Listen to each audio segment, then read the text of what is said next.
उत्तर प्रदेश, जो कला की हर विधा में आगे है, वो भला संगीत में पीछे कैसे रह जाए। उत्तर प्रदेश की धरती इतनी महान है कि यहाँ राम से लेकर कृष्ण और बुद्ध तक सब ने विचरण किया। इसी संस्कृति ने उत्तर प्रदेश की अवध और ब्रज की भूमियों से नए संगीत का सूत्रपात किया। भारतीय शास्त्रीय संगीत को हिंदुस्तानी और कार्नाटिक नामक दो शैलियों में बांटा गया है। हिंदुस्तानी संगीत उत्तर भारत में प्रचलित और विकसित हुआ, तो कर्नाटक संगीत दक्षिण भारत में। हिंदुस्तानी शास्त्रीय संगीत में समय के साथ कई बदलाव हुए, पर इसका प्राचीन रूप तो सामवेद से ही निकला है। भरत मुनि के लिखे गए नाट्य शास्त्र का भी इसमें प्रभाव पड़ा। इसी हिंदुस्तानी शास्त्रीय संगीत का ही भाग है ध्रुपद। ध्रुपद वैसे तो अपनी जड़ें सामवेद से ही लाया है, पर इसका असली स्वरूप तो प्रबंध संगीत से ही निकल कर आया। ध्रुपद संगीत को उत्तर भारत के कई महत्वपूर्ण दरबारों में स्थान मिला।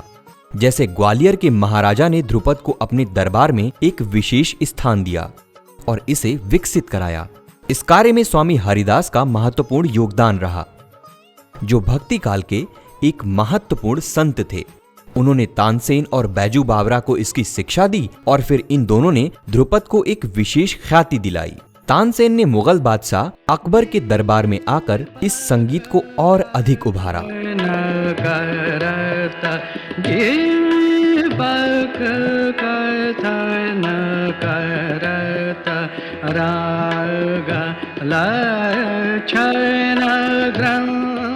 एक तरफ तो ध्रुपद संगीत दरबारों में ख्याति बटोर रहा था, तो वहीं संत लोग इस संगीत को ब्रज क्षेत्र के मंदिरों में कृष्ण की उपासना करने के उपयोग में लाते थे। और ऐसा करते करते उत्तर प्रदेश की भूमि में ध्रुपद का विकास होने लगा। धीरे धीरे करके ध्रुपद भी कई शैलियों में बांटा जाने लगा और इन्हें वाणी कहा जाने लगा।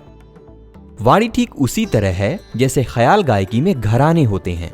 ध्रुपद संगीत को गाने वाले गायक बताते हैं कि ध्रुपद संगीत को मनोरंजन के लिए नहीं बल्कि आराधना के लिए गाया जाता है।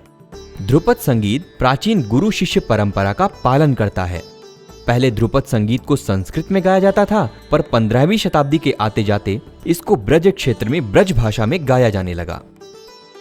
ध्रुपद संगीत को गाने की शुरुआत आलाप से होती है। ध्रुपद संगीत में मुख्य 4 वाणियां हैं, जैसे गौहर वाणी, डागर वाणी, खंडार वाणी और नौहर वाणी।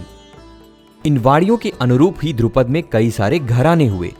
घराने जो गाते तो ध्रुपद ही थे, पर उनकी अपनी अपनी स्टाइल थी जो उनके गायन को अन्य घरानों से अलग बनाती है। इनमें प्रमुख हुए डागर घराना, तलवंडी घराना, दरभंगा घराना और बेतिया घराना। अगर आज की बात करें तो ध्रुपद गायकी में डागर भाइयों और गुंडेचा भाइयों ने काफी नाम कमाया है।